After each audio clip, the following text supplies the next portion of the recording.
विकास हुआ आपके क्षेत्र में इधर? कोनो विकास नहीं हुआ हमारा क्षेत्र में। 2008 से लेकर के अभी 2023 है, अभी तक एक ट्रेन नहीं चालू करवा पाया वो व्यक्ति। तो शराब से क्या हो रहा है, बंद होके क्या हुआ? जितना आजकल का युवा है सब तो बिगड़ गया। वोट लेने का टाइम कहता है ये विकास कर देंगे, ये विकास कर देंगे, ये विकास कर देंगे। अब जीत के जाता है तो चेहरा देखने के लिए तरसाता है बिहार का। और जो कैंडिडेट अच्छा काम करेगा, अच्छा व्यवहार करेगा, हम लोग को अभी तक दिलेसर कामत हम लोग को देखने लिए नहीं आया। हम लोग तो सोचते हैं जो अगला जब नहीं किया तो मिले से बदलाव तो करवे करेंगे। जहाँ तक बात है अभी जो है विकास बहुत खराब हुआ है। अभी 2024 में फिर आएगा, जीतने के बाद फिर नहीं आता, इसलिए हम लोग अभी बैजनाथ मेहता को चुने हैं।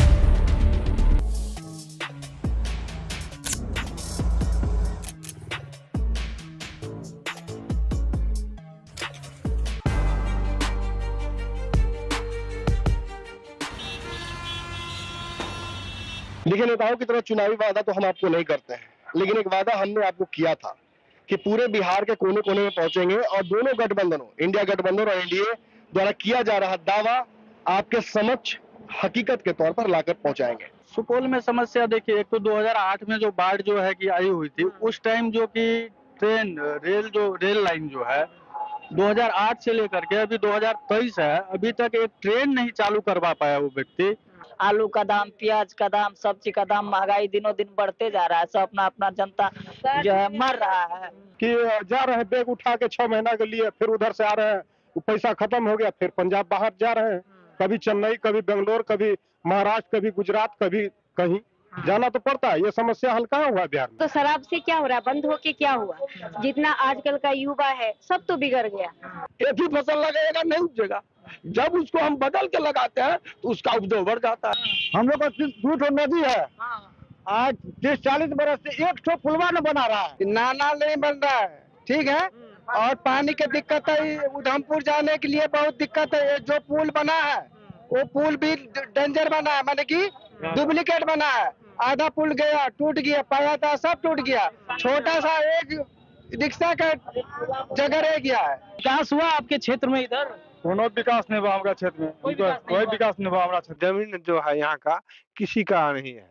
यहाँ का जमींदार जो है कि फौज फिरार है। सुपौल क्यों महत्वपूर्ण है? सुपौल की खासियत यह है कि यहाँ राजनीति हमेशा बदलाव की हुई है। 2008 के परिसीमन के बाद से 3 बार यहाँ चुनाव हुए हैं और तीनों बार अलग अलग प्रत्याशी जीते हैं। पहली बार 2009 में यहाँ से विश्वमोहन कुमार जीते थे, जो कि जदयू के प्रत्याशी थे।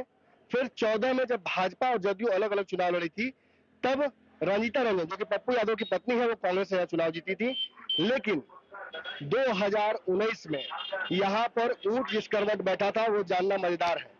देशवर कामत यहाँ से जीते थे। जदयू और भाजपा एक साथ थी, लेकिन अब परिस्थितियां बदल गई हैं। यहाँ से गेम पलटने वाला है। पलटने वाला इसलिए है क्योंकि फिर एक बार सुपौल अपना पुराना जो छाव है वो दिखाने वाला है। बदलाव होगा। बदलाव क्यों होगा? क्योंकि जदयू भाजपा फिर अलग हो गई है। देखिए, सुपौल की राजनीति एक वजह से और महत्वपूर्ण हो जाती है। ये इंटरनेशनल बॉर्डर से भी सटता है।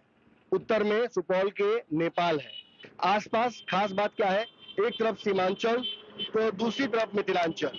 दोनों जगहों की राजनीति को ये इन्फ्लुएंस करता है, क्योंकि पूर्व में मिथिलांचल का ही हिस्सा सुपौल हुआ करता था। जब से सुपौल अपने नियति में आया और यहाँ जो सीट रिजर्व थी उसे अनरिजर्व किया गया या जनरल सीट किया गया, तब से यहाँ राजनीतिक परिवर्तन लगातार होता रहा। सांसद आपके कौन है, आपको पता है? सांसद सर मालूम नहीं मालूम है? भेंट मुलाकात नहीं हुआ तो मालूम कैसे होगा? नहीं सर, नहीं। देखिए, इससे पूर्व जो सांसद थे उसके रीजन में जो कुछ भी हुआ, इस बार जो हम लोग का सांसद बने 2019 में, वो तो कभी झलक भी नहीं दिखाए। विकास की तो बात किया जाए। जी सर, मालूम नहीं है। क्यों नहीं पता है? मतलब क्या सांसद आते नहीं है इसलिए, या आप ही नहीं सब जानने की कोशिश कभी की? आते नहीं, मतलब देखे भी नहीं है। तो आपकी समस्या भी नहीं देखे होंगे कभी? नहीं। सुपौल सीट पर यादव और मुस्लिम वोटरों की बड़ी संख्या है और उनका दबदबा हमेशा से रहा है। वहीं ओबीसी और सुसर मतदाता यहाँ के चुनाव को अपने वोट से प्रभावित करते हैं। यहाँ कोसी से कटाव और बाढ़ सबसे बड़ा मुद्दा है। यादव को लेकर बिहार की राजनीति में एक परसेप्शन हमेशा से चलता आ रहा है कि यादव हमेशा लालू यादव के साथ रहते हैं। इतना ही नहीं, प्रतापगढ़ में MY समीकरण भी विस्तृत रूप से देखने को मिलता है। तो आइए सुपौल लोकसभा क्षेत्र के प्रतापगढ़ में हम MY समीकरण के लोगों से जानते हैं कि इस बार उनका चुनावी मुद्दा क्या रहेगा। क्या होगा इस बार? जीतेगा, बैजनाथ मेहता जीतेगा। बैजनाथ मेहता जीतेगा। यादव जी हैं आप? जी यादव जी है। यादव जी और कुशवाहा पे भरोसा जता रहे हैं आप लोग? काहे ना, उन नेता अच्छा है, भरोसा करेंगे न तो। जो मेरा विकास करेगा उसको हम लोग वोट देंगे। जाति के नाम पे हम लोग वोट नहीं करेंगे। कहा जाता है कि यादव कहीं टूटता नहीं है, जाता नहीं है। जो बोल रहा है गलत बोला है। बैजनाथ मेहता। बैजनाथ मेहता। हाँ। मुस्लिम हैं आप? हाँ मुस्लिम है। ये बताइए कि एक लौकुश समीकरण में से आने वाले कुशवाहा पर आप भरोसा जता रहे हैं, मुसलमान कहा जाता है। MY समीकरण एक जो दल है उस दल को छोड़ के आगे नहीं बढ़ता है, आप तो भाग रहे हैं इधर। एक बार चांस देना चाहिए। एक बार चांस देना चाहिए। अगर वो अच्छा काम करेगा तो वही आएगा। सांसद को जानती हैं आप अपने इलाके की? कौन है सांसद? नहीं, हम नहीं जानते हैं। किस जाति से हैं आप? हम तो यादव जाति से। यादव जाति हैं जी। किसको जिताइएगा? तेजस्वी के साथ जाइएगा? तेजस्वी के साथ तो जाना था, लेकिन अगला पीढ़ी था उसका बदनाम हो चुका है। बाप अगर बदनाम है तो बेटा कहाँ से? आखिर उसी बीज से पैदा लिया है ना बेटा। मुनेंगे गेहूँ होगा मकई। यादव कहीं जाने वाला नहीं है, याद है कि नहीं बात? यादव जाने वाला नहीं है। कैसे आप कहते हैं यादव जाने वाला? कर रहे हैं मंच से लालू यादव ही कहते हैं कि यादव को फूटे वाला हूँ ना। तो फिर सुनिए ना, तो फिर हार कैसे गया? टक्कर है उनके। कौन कौन टक्कर में? अभी तो बैजनाथ मेहता छोड़ के अभी दूसरा कोई टक्कर नहीं है। आपको क्या लग रहा है? बैजनाथ मेहता जीतेगा, एकदम तय हो गया है कि 99% वही जीतेगा। सुपौल लोकसभा क्षेत्र में घूमते घूमते हमने आपको तो बता दिया कि जाति विशेष लोग किसे पसंद कर रहे हैं, लेकिन अब बात और प्रश्न आपके मन में ये भी उठ रहा होगा कि अब कौन सी जाति के प्रत्याशी यहाँ पर खड़े हो रहे हैं, किन के बीच टक्कर है, कौन किसके मुकाबले में सबसे नंबर 1 पर चल रहा है।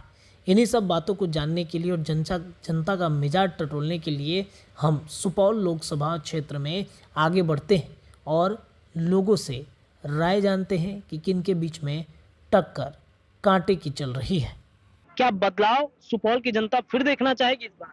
यह सुपौल की जनता यही चाहते हैं कि बदलाव। जब से गए वहाँ से जीत के गए हुए कभी भी क्षेत्र में आते ही नहीं है। क्या मतलब किसका लहर लग रहा है? किसका कैंडिडेट कौन कौन खड़े हैं? टक्कर किन के बीच है? यदि इस बार बीजेपी अलायंस से जो भी आएंगे चांस उसी का बनेगा। एकदम चांस है उनका। बनेगा। क्यों, मतलब इतना भरोसा बीजेपी पर, नीतीश कुमार पर नहीं है क्या? भरोसा है, उन पर भी है, लेकिन अभी जो 20 साल से वो राज करते हैं तो अब जो है ना थोड़ा सा मिस कर रहे हैं। 2 पार्टी को देख चुके हैं, अब तीसरा वही है। और जो कैंडिडेट अच्छा काम करेगा, अच्छा व्यवहार करेगा, हम लोग को अभी तक दिलेसर कामत हम लोग को देखने लिए नहीं आया है, लेकिन नहीं देखने लिए क्या हुआ क्या नहीं है। 5 साल बीत रहा है। अब की बार जो है बैजनाथ मेहता जीतेगा ही। वोट लेने का टाइम राजद कहता है ये विकास कर देंगे, ये विकास कर देंगे, ये विकास कर देंगे, और जीत के जाता है तो चेहरा देखने के लिए तरसाता है बिहार का। और क्या करते हैं? क्या करते हैं आप? क्या करते हैं? मजदूरी करते हैं और क्या करेंगे? बिहार से बाहर की बिहार में करते हैं, बाहर भी करते हैं। जब तक बिहार में रहता तब तक बिहार में करते हैं। अच्छा। बिहार में नहीं पेट भरता तो बाहर चले जाते हैं। हम लोग तो सोचते हैं जो अगला जब नहीं किया तो मतलब से बदलाव तो करवे करेंगे। अभी इस इलाका में कोई है ही नहीं है, मतलब कि विधायक क्या कहते हैं संसद का कैंडिडेट। एक ही को नजर में जो आ रहे हैं, क्या कहते हैं बैजनाथ मेहता के ही नाम आ रहा है। देखिए, एक बात तो यहाँ तय हो गया कि सुपौल ने अपना वर्डिक्ट दे दिया है। सुपौल जब भी वोट करता है बदलाव के लिए करता है, और बदलाव ही यहाँ का एकमात्र नियम। जी बिल्कुल। देखिए, हमने जो देखा है सर कि जिस तरीके से परिसीमन में जब आया 2009 में जो स्थितियां उत्पन्न हुई थी, जदयू जीती थी यहाँ के सीट से, और उसके बाद हमने देखा कि कांग्रेस को मौका मिला, फिर उसके बाद एनडीए गठबंधन से जदयू आती है। तो इस बार भी कहीं ना कहीं विकट परिस्थितियां हैं, जदयू अलग हो चुकी है और कहीं ना कहीं इंडिया गठबंधन है। एनडीए भी चाहता है कि हम 40 लोकसभा सीटों पर अपनी दावेदारी ठोके। तो इस वजह से भी कहीं ना कहीं सर देखिए स्थितियां बदली हैं। बदलाव तो निश्चित रूप से मुझे लग रहा है कि हो सकता है इस बार। देखिए, बड़ा इंटरेस्टिंग है। जब पहली बार विश्व मोहन यहाँ से जीत कर आए थे तो दूसरी बार उन्हें टिकट नहीं मिला जी, तो वो निर्दलीय लड़े। और उसके बाद अब दबाव बन रहा है कि पप्पू यादव की पत्नी चूंकि कांग्रेस यहाँ से टिकट मांग रही है और वो संभव हो नहीं पा रहा है, तो हो सकता है वो निर्दलीय चली जाए। तो परिस्थितियां बड़ा अलग तरीके की हैं। दिलेश्वर कामत की टिकट कट जाएगी, ऐसी भी संभावनाएं बन रही हैं। एक वैद्यनाथ मेहता जो वॉलंटरी रिटायरमेंट लेकर आए हैं, उनकी चर्चा खूब हो रही है। इस बार बहुत पहले ही उन्होंने चुनावी यात्रा शुरू कर दी है और जिस तरीके से आरएलजेडी से जुड़े हैं और जो एक राजनीतिक या फैक्टर बड़ा बन जाता है ओबीसी का वोट बैंक, वो लगता है प्रभावी बनेगा। नहीं जी जी बिल्कुल सर, हमने लोगों से बातचीत भी की है तो कहीं ना कहीं वैद्यनाथ मेहता की चर्चा वो काफी ज्यादा कर रहे हैं। वो कह रहे हैं कि हमने सुपौल की जनता ने हमेशा बदलाव किया है, नए लोगों को मौका दिया है। तो जिन लोगों से भी हमने बातचीत की है, वैद्यनाथ मेहता का सबसे ज्यादा नाम वो लोग ले रहे हैं। कह रहे हैं कि वो युवा हैं और हमारे बारे में सोचते हैं, वो ग्राउंड जीरो पर उतरते हैं। पूर्व में जो सांसद रहे हैं वो कहीं ना कहीं आते हैं और हवाई यात्रा जिस तरीके से कहते हैं वो करके चले जाते हैं। हमारी समस्या बाढ़ की है, हमारी समस्या खेतों को लेकर के है और सबसे एक विकट समस्या ये हम लोगों से बातचीत करके पाए हैं कि यहाँ पे राजधानी से कनेक्टिविटी नहीं है रेलवे की। तो लोग चाहते हैं कि रेलवे भी यहाँ पे बने। पूर्व में जिनको बनाया गया, लोग कह रहे हैं कि हमने रेलवे को लेकर के डिमांड किया था, लेकिन अब चूंकि 5 साल नजदीक है, रेलवे तक नहीं आया। सुपौल से कनेक्टिविटी ना तो पटना की है, बाई बस ही लोग आते जाते हैं। जो रास्ता 4 घंटे का होना चाहिए, बस से लगभग 8 से 10 घंटा लग जाता है उनको।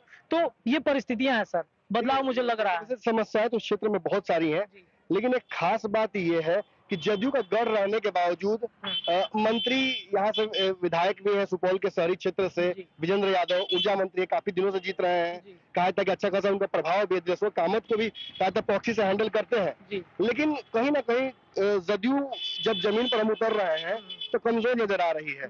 जातीय समीकरण की बात जो जनता ने बताई, हमने भी आपको बताया है, मुसलमानों यादवों का दबदबा रहा है, पिछड़ी जातियां अच्छी खासी जनसंख्या में है, ईबीसी वोट बैंक भी अच्छा यहाँ पर है। तो आपको एक बात समझना पड़ेगा कि जो आरक्षण का दाव नीतीश कुमार ने खेला है और ईबीसी की जातियां नाराज जो हुई है अपनी संख्या को देखकर जातीय गणना के आधार पर, वो नाराजगी भी आपको कहीं ना कहीं देखने को मिलेगा। कुल मिलाकर एक बात मैं कह सकता हूँ अंततः इस पूरे सुपौल के विश्लेषण के दौरान कि यहाँ पर प्रत्याशी भारी पड़ जाते हैं पार्टियों पर। बिल्कुल नहीं, बिल्कुल बिल्कुल प्रत्याशी भारी पड़ रहे हैं पार्टियों पर, क्योंकि लोग यहाँ व्यक्ति विशेष को देखते हैं, किसी पार्टी को नहीं देखते हैं। लोग कहते हैं कि भाई अगर वैद्यनाथ मेहता की हम चर्चा कर रहे हैं, लोग कहते हैं वो किसी भी पार्टी से लड़ेंगे, हम वोट उन्हीं को देंगे। क्योंकि ये इसलिए भी महत्वपूर्ण है क्योंकि 14 की लड़ाई जब यहाँ हुई थी, इसमें मोदी लड़ थी, तो यहाँ से रंजीत रंजन जीत कर चली गई थी, जो कि एक बहुत अप्रत्याशित फैसला है। यानी सुपौल के लोग राजनीतिक रूप से काफी परिपक्व हैं। इसी तरीके से हमने 2019 में भी देखा, वो जीत कर आई थी, उन्हें लगा कि हम फिर जीत जाएंगे, तो जनता ने वापस भेज दिया। तो निश्चित तौर पर बदलाव एक बहुत बड़ा फैक्टर है सुपौल का। और कंफ्यूज मत होइएगा कि अगर कोई नया चेहरा यहाँ से आए एकाएक और वो जीत कर यहाँ से सांसद बन के चला जाए। जी जी बिल्कुल सर, कंफ्यूज नहीं होना है, क्योंकि जनता पसंद करती है। जैसे सर आप चर्चा कर रहे हैं कि व्यक्ति विशेष की, 14 में जो लहर मोदी की थी, यहाँ पे वो लहर नहीं दिखी, कांग्रेस यहाँ पे जीत गई। तो व्यक्ति विशेष है, लोग काम करने वालों को पसंद करें, क्योंकि सर अब राजनीति बिल्कुल बदल चुका है। लोग पार्टी पे नहीं बल्कि व्यक्ति पर ध्यान देते हैं, और इस वजह से क्योंकि वो लोगों के बीच में रहते हैं। कोई भी सर अगर किसी को हम वोट दे रहे हैं, जिता रहे हैं, तो चाहता है कि हमारे बीच का होना चाहिए, हमारी समस्या को समझे, हमारी बातों को वो सदन में उठा सके। तो कहीं ना कहीं वैद्यनाथ मेहता की चर्चा यहाँ पर है, और मुझे लग रहा है कि सर वो बदलाव इस बार सुपौल में फिर से हो सकता है। तो बदलाव के लिए जनता ने अपना मन बना लिया है। सुपौल के बाद पूर्णिया, अररिया, आसपास के कई इलाकों में, मिथिलांचल के इलाकों में हम पहुंचेंगे, सीतामढ़ी जाएंगे, आपको वहां की हकीकत भी दिखाएंगे। जो चुनावी यात्रा है हमारा, सीमांचल, कोसी, मिथिलांचल, सहरसा, इन क्षेत्रों में लगातार हम जारी रखेंगे इस यात्रा को, और आप तक जो सच्चाई है लोकसभा 24 से पहले जरूर पहुंचाते रहेंगे।